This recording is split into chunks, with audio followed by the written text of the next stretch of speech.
I feel quite comfortable to come on a Monday night to speak about Tefillah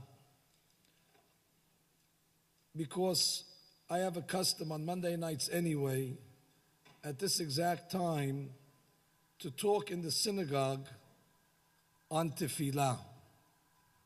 And as I look around, I see some of the members of that class that have attended this venue.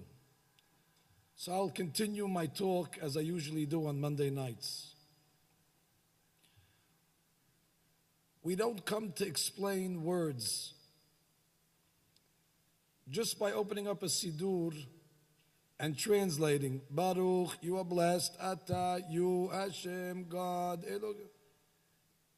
This can become very mechanical and very robotic and very boring as well.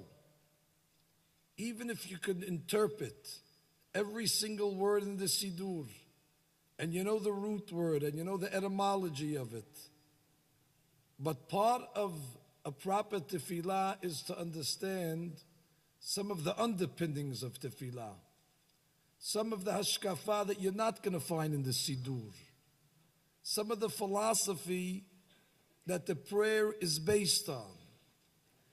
And that's why you must spend most of your time in understanding the ideology of it, and that gives a person great motivation. And then you can approach tefillah from an analytical standpoint. In the 13th blessing of the Amidah, there are 3 words that becomes a fundamental principle of prayer. Prayer is called avodah. Simply, it's work. Avodah zu tefillah. What is so difficult with coming in front of God and asking Him for things? I need this, and I need that, and I need a little more of the other thing, and I need 2 of these and 1 of those. That's not avodah. That's easy. That's going to the supermarket. That's making a list of things that you want. You could do that in a restaurant where you summon the waiter. This is not what I ordered. Bring this back. Change this. What sort of avodah is that? Just by coming and asking God like a spoiled child for what He wants. But in the Amidah we say, Ki becha batachnu. Borei Olam, we put our faith in You. Which means, at the end of the day, God knows what we need even more than what we think we know what we need or we want. And ultimately, HaKadosh Baruch Hu is much smarter than us and much wiser than us. And if you think about it for a moment, who are we to come to God to tell Him what He should give us? When we go to a doctor, do we tell the doctor what medicine he should administer? Or do we say, well, we came to the doctor because he knows better? Or when we go to a counselor, do we tell him what type of therapy we need to hear? Or do we subjugate ourselves to the one that's wiser and we accept his opinion? So then why, when it comes to tefillah, all of a sudden we think we know better than HaKadosh Baruch Hu, and we start demanding all our needs and wishes? Ki becha batachnu. The underpinning of prayer is that Borei Olam knows what's best for us. And we have the ultimate faith in HaKadosh Baruch Hu that whatever He delivers is good. Whether we understand it or not, whether it's pleasurable or not, whether it makes sense or not. The avodah of tefillah is to come to that realization of bitachon. And bitachon means that everything that HaKadosh Baruch Hu does is for the best and is for the good. Whether I can comprehend it or not, whether my intellect can fathom it or not.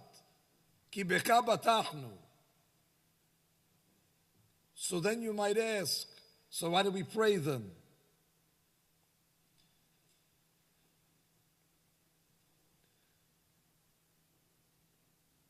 There is a Yerushalmi. Yerushalmi is discussing a blessing that is made on a ta'anit tzibur. In the olden days when they would proclaim a fast because there was a drought, so they would have to pray the regular Amidah and they would add 6 extra blessings. One of those berachot is as follows. Misha'ana et Avraham Abinu Bahara Moriah. Hu ya'ane otanu. The God that answered Avraham Abinu at Har Moriah, he should answer us. V'chule v'chule, etc. Baruch atah Hashem Ga'al Yisrael. We bless you, Hashem, the Redeemer of Yisrael. Asks the Yerushalmi. Who is Yisrael? Yisrael is Yaakob Abinu. What does it say, Ga'al Yisrael? Yisrael wasn't at Har Moriah. Har Moriah was Akedat Yitzchak. It was Avraham and Yitzchak. The end of the blessing should be Baruch atah Hashem Ga'al Yitzchak. That's the Yerushalmi's question. From the Yerushalmi's question, we learn that what was Avraham praying for at Har Moriah? We look in the Chumash, we don't see any prayer that Avraham prayed prior to the Akedah. But Yerushalmi is giving us an insight that Avraham was praying to HaKadosh Baruch Hu, please, Borei Olam, I love my son, and I don't want to see him slaughtered. In your divine wisdom, please let it be that he will be saved. Avraham was praying that he doesn't have to do the Akedah. And that's what the Yerushalmi says. We should say, Baruch atah Hashem Ga'al Yitzchak.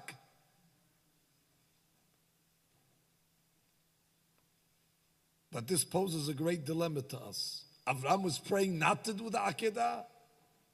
What about the blind faith? What about the fact that he didn't question? What about the fact that he tied Yitzhak up and he bound him tight so he doesn't have to make the Korban Pasul? He did everything to the letter of the law. And then you're telling me at the same time he's praying that he doesn't have to do it? And I saw from the Sfarim that bring down, Avraham is a father. Of course, he loves his son.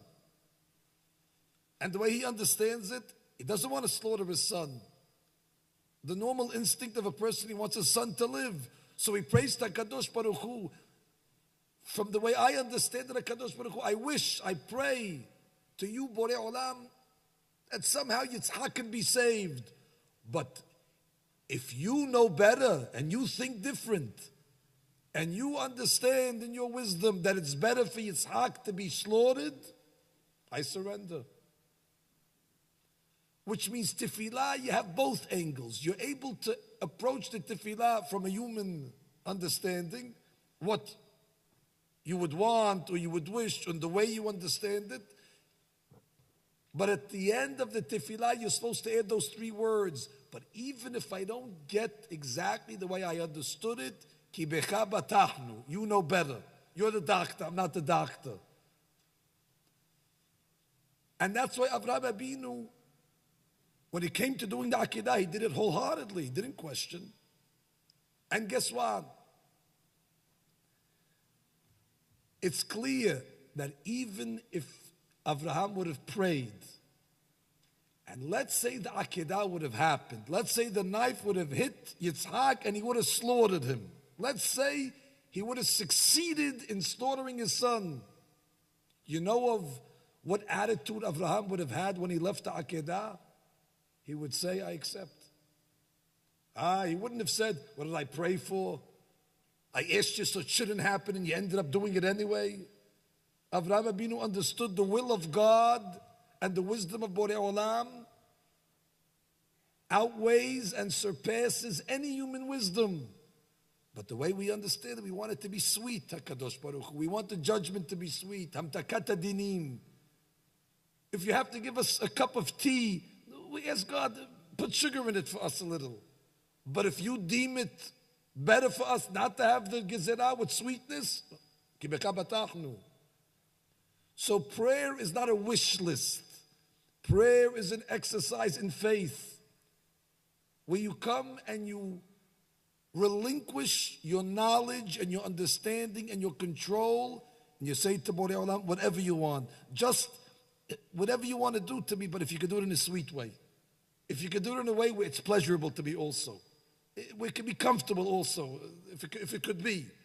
And if that's not your will, so be it. That's avodah. That you can't do by just picking up a siddur and reading the English. That's not going to give you this power.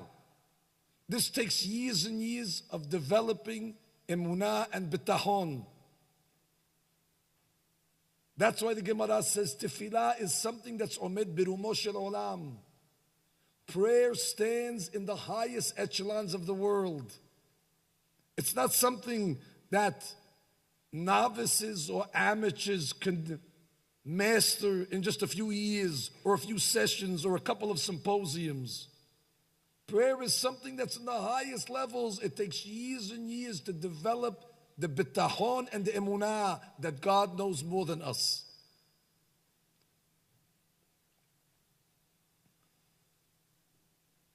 If this is so, we can explain tonight not a pirush, but some hashkafa on this concept of emunah and bitahon.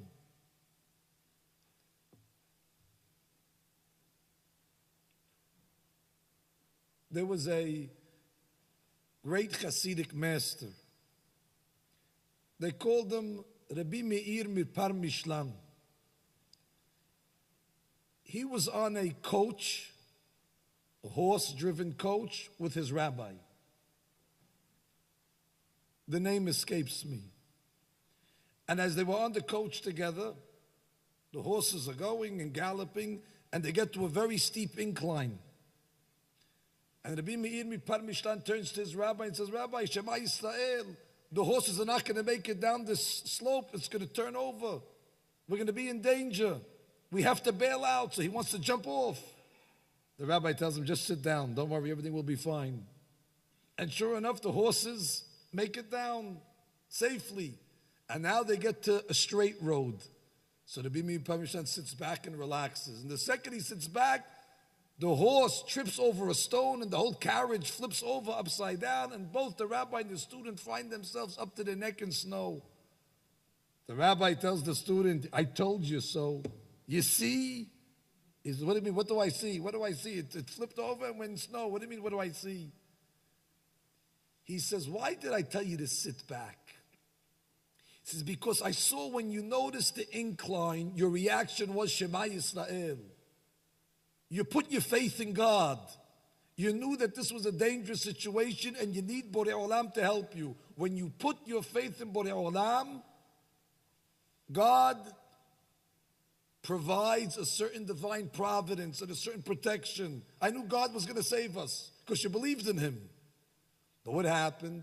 When you saw the straight road in front of you, you sat back and you said, okay, now we're good. Now we can rely on the expertise of the driver. Now you didn't think you needed Borei Olam. At that point, God says, you don't think you need me on the straight road? Now you'll see what's going to happen to you on the straight road. And all of a sudden it goes and starts to flip over to show us that we need a Kadosh Baruch Hu and to have faith in everything. Not only where we think we need faith. They did studies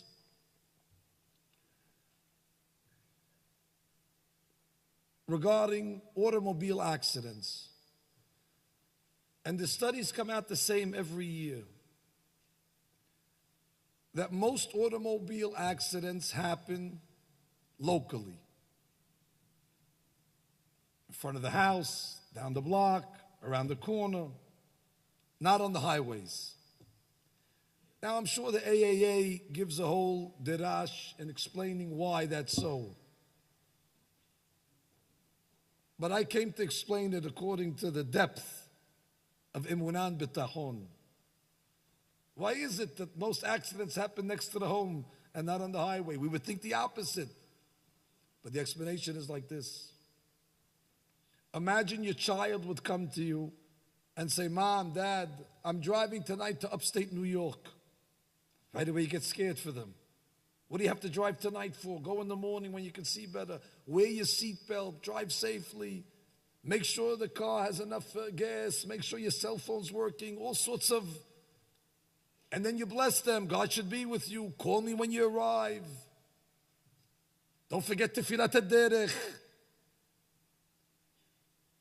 You see, when you're going on the highway, you understand that there's a little sakana. And therefore, you put your faith in a Kadosh Baruch Hu. And when you put your faith, Borei Olam delivers. And then your child comes along and says, I'm going to King's Highway to the pizza shop. Do you start saying, whoa, be safe, kiss the mezuzah, his shaliach mitzvah money, come back? You're going to the King's Highway for a pizza. You don't think twice. The attitude is, I don't need Hashem. It's straight road, it's easy, I know how to get there. God says, you don't need me to get from here to the King's Highway to the pizza store.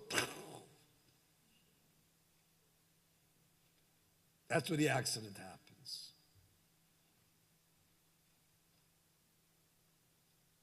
And that's the rule. Where you think you have control, Borei Olam will show you and deliver you into that item or that person or that entity that you deliver your faith. God says, you trust your boss, see how far your boss can get you. You put your faith in the company, you put your faith in government. Borei Olam says, fine. Not that he's jealous of any sort, but he says, I need an exclusive. But you're interested in believing in something else? Good. See how far that can get you. There was a wealthy man. He once got up and said, I have so much money. One thing I can guarantee, I'll never die of starvation. 3 days later, they found him locked in one of his vaults. Cause of death, starvation.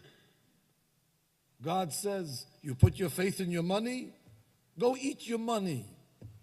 Go see how much nutrition, how much life your money can give you. That's the concept of bitachon. It has to be in every area, not where you think you need bitachon. We think we need bitachon only on the macro issues, on the major issues. We need bitachon to get from this stage to the door. We need bitachon in every aspect of life, in every breath, in every step.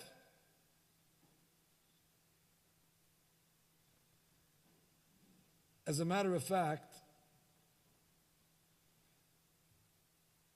the month that we are in now, the month of Adar, for those that follow the zodiac,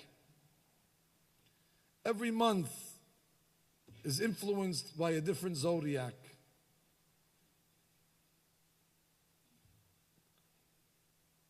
For example, in the month of Tishri, there the zodiac is called Libra. Libra means a scale. The stars that are evident, that appear in the solar system, as the solar system turns, as the world turns, 30 degrees every month. And at that point, the shining stars in Tishri are Libra in the shape of a scale, Moznayim. And the world wonders, what does Tishri have to do with a scale? You're not going to understand this by reading the horoscopes. The scales is because the world is being judged in Tishri. And therefore we're under the influence of Moznayim, of the Libra. The mitzvot on one side, the averot on the other side. So we shouldn't discount this concept of the zodiac and say, oh, it's astrology or astronomy. The Gemara Rosh Hashanah discusses each month and how the stars of that month influence the month and the world. In the month of Adar, the sign is Pisces. Pisces is dagim, fish. What does Adar have to do with fish? What's the connection between Mazal, Dagim, and Adar? If you look at the symbol, you see two fish. Head to tail. Not parallel to each other, but opposite of each other. I once heard an explanation based on a story of one of the great masters. One of the great rabbis called the students into the room And he had a big fish on the table. They were shocked. What could the rabbi teach us about fish? He's not going to give us recipes. He took a knife, he slit the belly of the fish. He opened it. He says, "What do you see, boys?" He said, "We see small fish." He said, "Very good. The big fish eats the small fish. But what else do you see? Be observant. What do you notice?" And to their shock, they said, "Wow, Rabbi, we never realized. The small fish, the head of the small fish is by the tail of the big fish." What does that mean, students? That means that the small fish must have swam into the mouth of the big fish head first, because his head is by the tail. And what would you have expected to see? We have expected to see that the head of the small fish is by the head of the big fish, because we would assume that the big fish catches its small prey by the tail. And he said no, and this is a fact. The big fish never catches the small fish by the tail. What happens? The small fish always, for some reason unknown, swims into the mouth of the big fish. That was the chidush of the rabbi that day. Something that you might have expected to hear in an aquarium. And the rabbi is giving him derash on the way the big fish eats the small fish. And then he says, "Now I'm going to explain it to you. There's a reason why it's like that." He says, because the small fish, he knows he's the underdog under the water. There's much bigger predators, the whales, and all the other big mammals that are under the sea. And he's outnumbered. And they're faster than him, and they're stronger than him. So he turns to God. He says, "God, I'll make a deal with you. You got to save me from these big fish." He says, "I need you to cover my back, because I don't have eyes behind me. So I can't see what's going on behind me. I'll take care of the front. I don't need you for the front. I have my eyes. I can handle the coverage, what's going on in front of me. But please, Borei Olam, protect me from behind," says the great rabbis. Where the fish puts its faith, it never gets eaten from the tail, because that's where it puts its bitachon. And where the fish relies on his own eyes, "I can handle it myself," inevitably it'll always swim right into the big fish's mouth. It happens every time. To remind us again, where you put your faith, that's what Borei Olam delivers. And where you think it's you, it's good. See how far you can go with your own eyes. And then he said there's a lesson to the big fish. What's the lesson to the big fish? He says, "Listen, I don't need God over here, because my size, my ability, my speed, it's very easy for me to catch a small fish." And guess what happens all day long? The big fish is chasing the small fish from the tail, and he never gets him. And he's making all sorts of hishtadlut, effort, and where he makes his effort, he doesn't get one. And then finally, at the end of the day, he's starving, he's betanit, he didn't catch one fish. And he stops and he turns to Borei Olam and says, "Borei Olam, please, I'm hungry, you got to help me." Now you realize it's not you? He opens his mouth, and all of a sudden the small fish come right in. You think it's kochi ve'otzim yadi, you think it's you. You won't succeed once. But once you let go of the controls and you realize that God runs the world, now Borei Olam brings beracha. That's the lesson of Dagim. But what does that have to do with Adar? Haman also studied the zodiac. So when he was picking a month for his genocide against the Jews, to his happiness, to his excitement, to his joy, the month of Adar came up. He said, Pisces.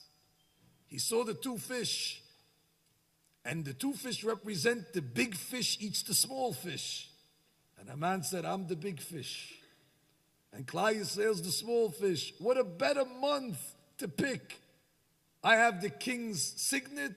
I have a gezerah that's signed and sealed. We have it funded. It's a shoo-in. Haman trusted his own efforts. I don't need God for this. With all the influence and all the power that he wielded, he thought that it was an automatic. The big fish will eat the small fish. That's why Haman was thrilled with the timing of the gezerah.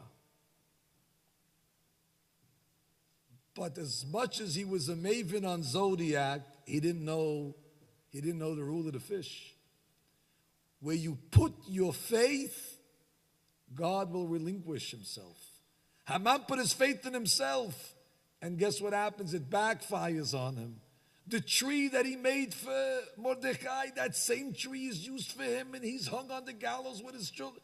God says, you're smart. You think you can do it? Go see how far you're going to go. I'm going to make a mockery of you. The one that thinks that it's his own strength. And what happened to Klal Yisrael? Listen to the story. I know some of you are thinking, he's talking on Purim. This is a symposium for Tefillah. What is he talking on Purim? I know exactly what I'm doing.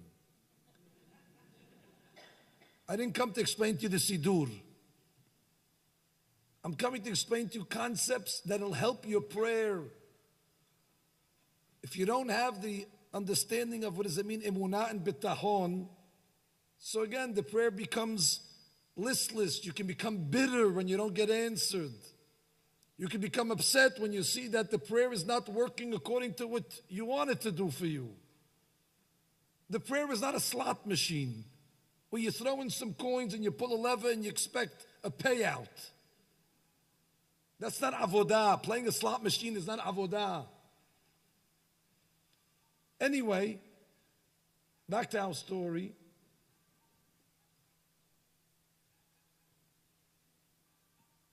Queen Esther is the queen. She's the Jewish queen. And now Klal Yisrael needs a Yeshua. They need a salvation. So Queen Esther has a plan. She calls for a party. She invites two guests, Hashverosh and Haman. It's a cocktail party. They're drinking. At the party, she tells Hashverosh, please, if I find favor in the king's eyes, I want to make another party tomorrow. I want to make another party. Haman is all for it. More drinking, more inebriation. Hashverosh also doesn't mind. Come to the second party. At the second party, Esther says, he's the one, Haman Araze Ish Sar Ve'oyev. And she blows the cover of Haman. The king realizes what's going on, and everybody lives happily ever after. Hachamim ask a simple question. Queen Esther, what did you need to make a second party for? You couldn't do that at the first party? She should have went to the first party. Listen, my dear husband, this criminal, this crook, this rasha, finish him off at the first party. What did she need to make a second party for? It seems superfluous. You know what the explanation is? Queen Esther was brilliant. She was a genius. She was a prophetess.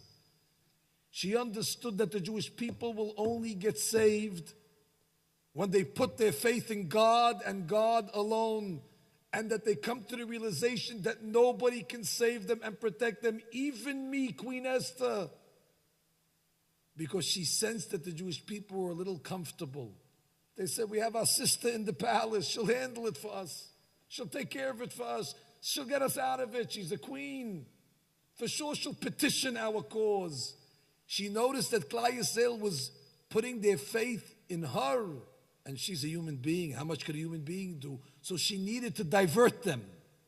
So what does she do? She makes a party with Haman.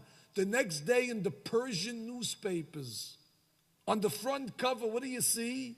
You see a picture of Queen Esther making a lahayim with Haman. Like this, with the glasses making the hayim. Everybody's looking at this. What's going on? She's drinking with the enemy. We thought Queen Esther's going to save us. Instead, she's making parties with Haman. She's a turncoat. She's a traitor, Benedict Arnold. And then they realize we can't even trust her anymore. And therefore we must put our faith in HaKadosh Baruch Hu. Once already she succeeded in diversion, now we can make the second party. To put it in the perspective that you can understand, the Havdil, and this is only by way of mashal, by example, by parable. Imagine during the Holocaust, as Hitler, Yamach Shemo, is killing Jews by the millions. And all of a sudden, one of the great Jewish leaders is going to go to Berlin and have a meeting with Hitler. And everybody's waiting to see if he'll be able to change his mind. And the next day in the New York Times, you see the Jewish leader with Hitler arm in arm smiling with a drink. You say to yourself, Shema Yisrael, this is good. He's going to save us? He's making a deal with the devil. That's exactly how the Jewish people felt. Esther is making a deal with Hitler. Haman is Hitler. And they turned to Borei Olam. Once they put their faith in God, then guess what happened? V'nahafochu. The small fish ate the big fish. The big fish relied on his own prowess, on his own strength. And Klal Yisrael relied on HaKadosh Baruch Hu. In our history, I don't know if there was ever a mandatory 3-day fast. To fast for 3 days, we struggled to make it through Yom Kippur. The 25 hours of Kippur is endless. Could you imagine? How do you feel Motzei Kippur already? How hungry, how famished you already? We're thinking the different options, how we're going to break the fast. What are we going to eat first? Our mind is already by the breaking of the fast. Imagine in synagogue, Motzei Kippur Ifta Aleinu, the rabbi gets up and says, Rabotai, I don't know how to break this to you, but we made a mistake on the calendar. Tonight is really Kippur. Tonight is Kippur. We made a mistake. Don't ask how it happened, and therefore we have to continue 25 hours more. Don't get out of your seats. We're going to start again. What? We have to fast another 24 hours? Impossible. It is Kippur. There's no option. You have to do it. Wow. We can't imagine if the rabbi would say, we made a 10-minute mistake in the breaking of the fast. Could you imagine if they made a complete mistake? And then imagine if it happened again after the second night. And the rabbi got up again and said, listen, I don't know what to tell you. The PTA made a mistake on the calendar. It seems that we made it. Kippur is tonight. Once again, Kal Nidre, and start everything over again. 72 hours of Yom Kippur. That's what happened in the times of the Megillah. And that's why we were redeemed. Because once we realized it's not Mordechai, it's not Haman, it's not Hashverosh, the only one that can get us out of this mess is HaKadosh Baruch Hu. And once they got to that level of pure bitachon, without any trimmings, without any side helpers, God gives, I have the exclusive, good. Now you'll see a miracle, now you'll see redemption. If this is true, what we're saying, what an appropriate month to make this symposium. Mazal Dagim. Our holidays are not commemorative. We don't celebrate Purim as an event that happened 2,000 years ago. Our holidays are cyclical. Every year when Purim comes around, all those events and all those powers and all those spiritual energies reoccur and resurface again. And therefore this is the holiday of Emunah and Bitachon. This is the holiday where Klal Yisrael put their reliance on God Almighty. And every time the holiday comes around again, that power is in the air. That koach is there for us to tap into. There's a halakha.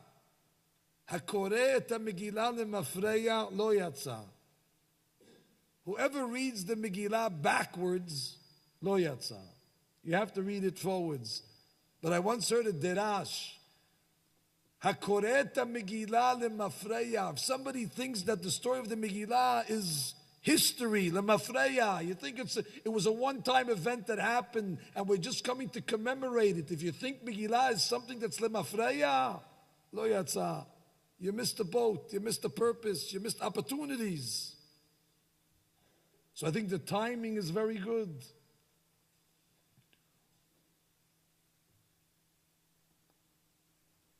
Of course, Avraham Abinu wanted to fulfill the divine instruction to sacrifice his son.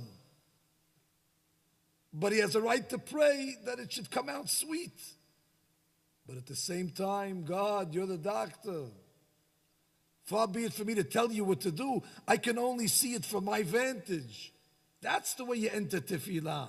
Whatever comes out of this amidah, you're right and I accept. Ki becha batachnu. I'm just praying and I hope it can be tolerable. I hope I can understand it. I hope it's logical for me. But if it's not, so be it. That's already avodah. And I will conclude. Once we understand this, we can maybe understand another halakha. The Gemara says, "Mechayev inash lebesume bepurya ad lo yada ben Arur Haman leBaruch Mordechai." Rabbis tell us that a person is supposed to get intoxicated on Purim, he's supposed to drink, and they give us a shi'ur. They give us a certain amount, how much you have to drink. You have to drink yourself drunk until you don't know the difference between Arur Haman and Baruch Mordechai. And I asked you a question. Is that possible? Is it possible to ever drink enough where you're not going to know the difference? That's something that's embedded in our psyche. That's something that's in our subconscious. That's something that even if they wake us up from a dead sleep, you know that. Arur Haman, Baruch Mordechai. I don't care how much alcohol a person consumes. When you say Hitler's name, your reaction is going to be Yemach Shemo v'zichro.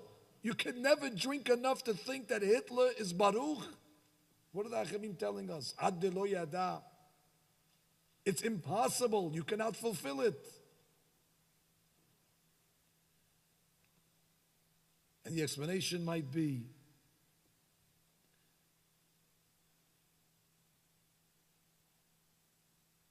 when we hear an anti-Semite get up and make threats against Klal Yisrael and speak of the annihilation of Israel and speak about the death, God forbid, of Jews, so we get scared. Say, wow, look at who he's saying. He's a world leader.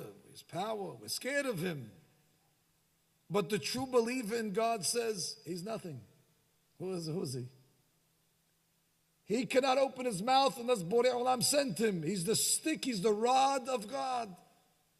He's Hashem's puppet, he's a messenger. What is the anti-Semite in the end? What is the enemy of Klal Yisrael? He's no different than a balloon. Are you afraid of a balloon?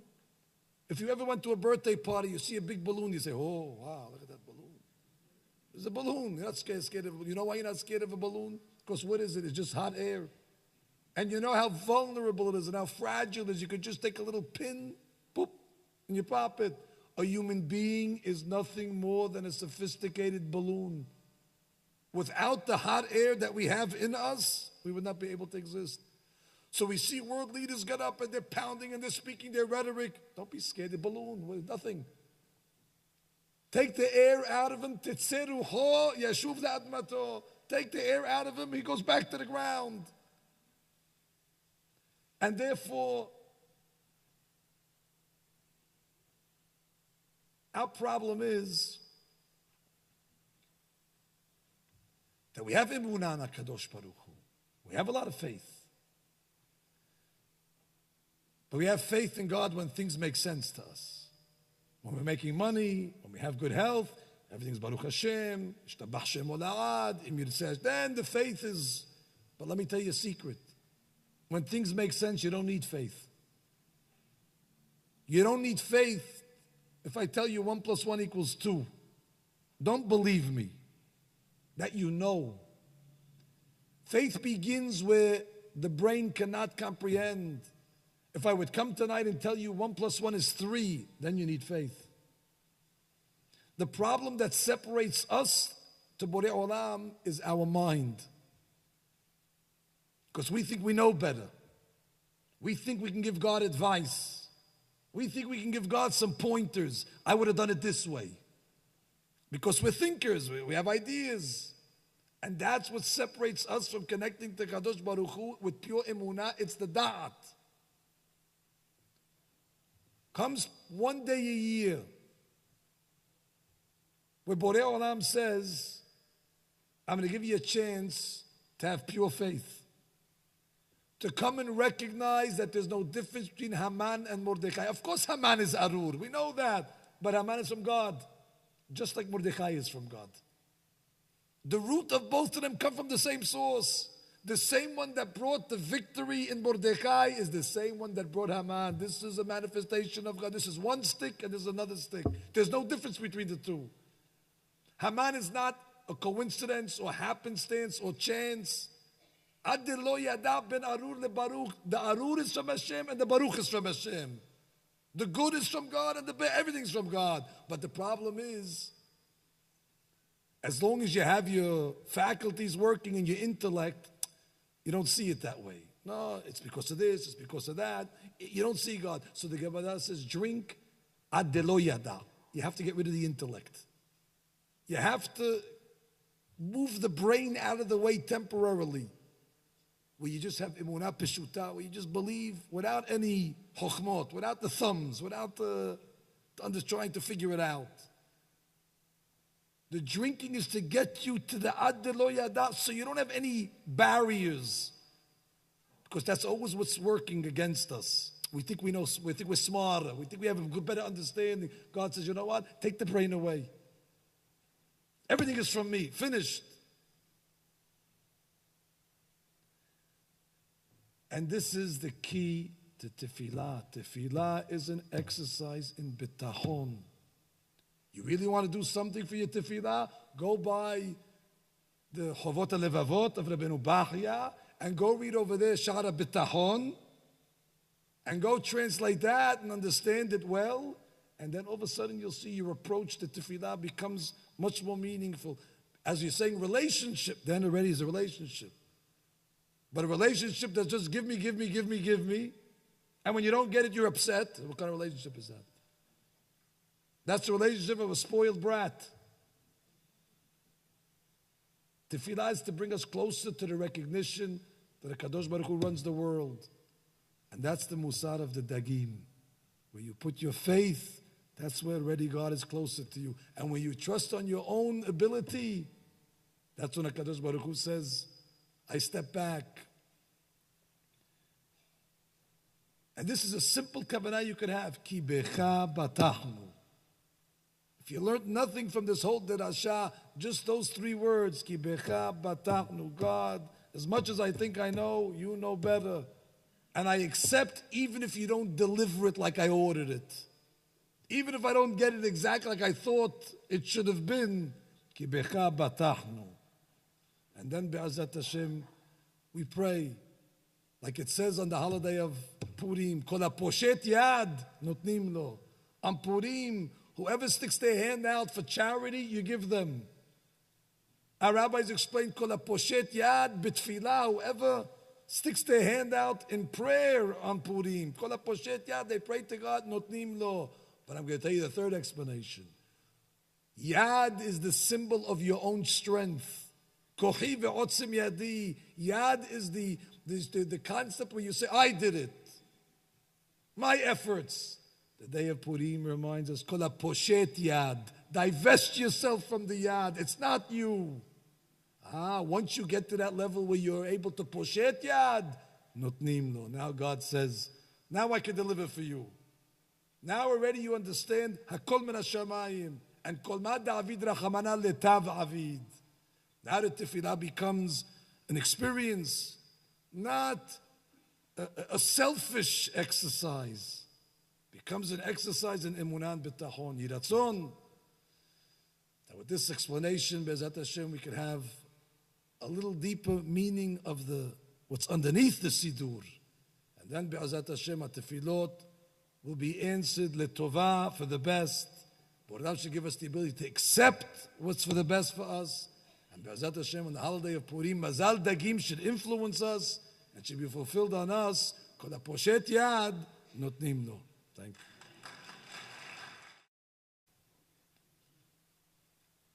Simply, it's work. Avodah zu tefillah. What is so difficult with coming in front of God and asking Him for things? I need this and I need that, and I need a little more of the other thing, and I need two of these and one of those. That's not avodah. That's easy. That's going to the supermarket. That's making a list of things that you want.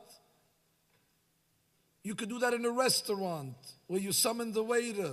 This is not what I ordered. Bring this back. Change this. What sort of avodah is that?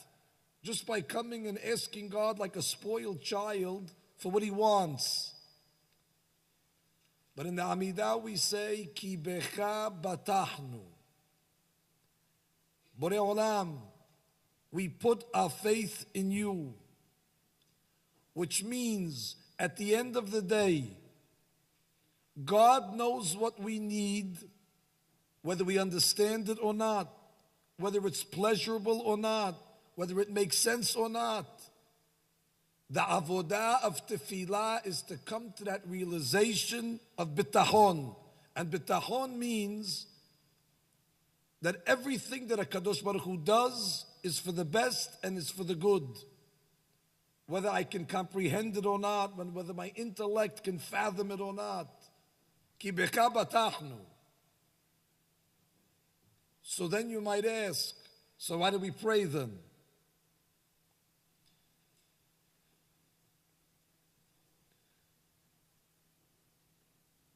There is a Yerushalmi. Yerushalmi is discussing a blessing that is made on a ta'anit tzibur. In the olden days when they would proclaim a fast because there was a drought, so they would have to pray the regular Amidah and they would add 6 extra blessings.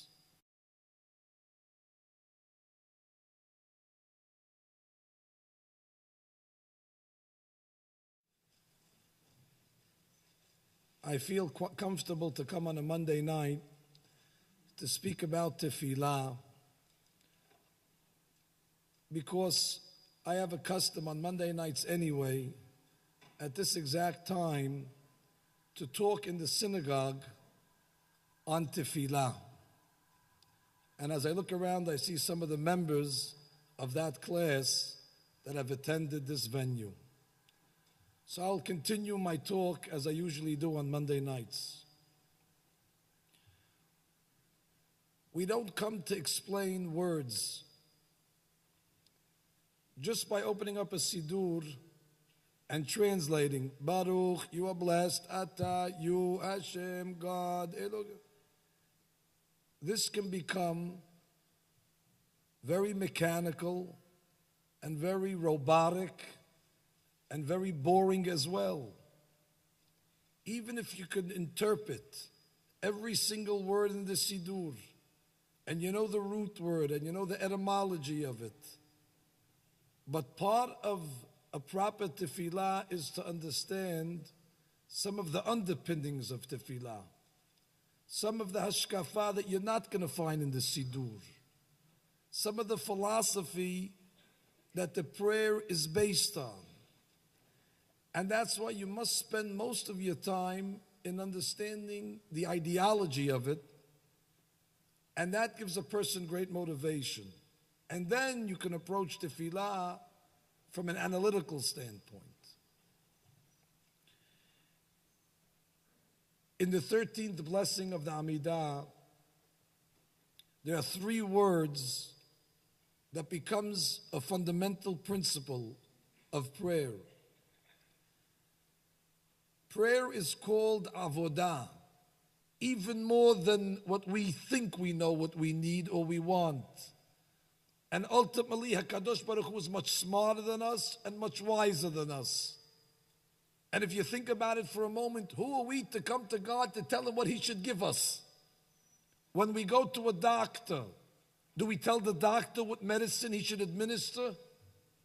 Or do we say, well, we came to the doctor because he knows better? Or when we go to a counselor, do we tell him what type of therapy we need to hear? Or do we subjugate ourselves to the one that's wiser and we accept his opinion?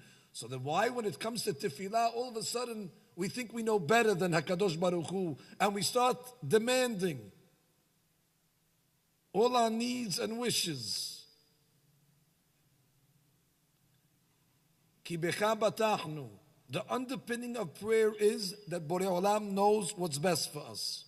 And we have the ultimate faith in HaKadosh Baruch Hu that whatever He delivers is good.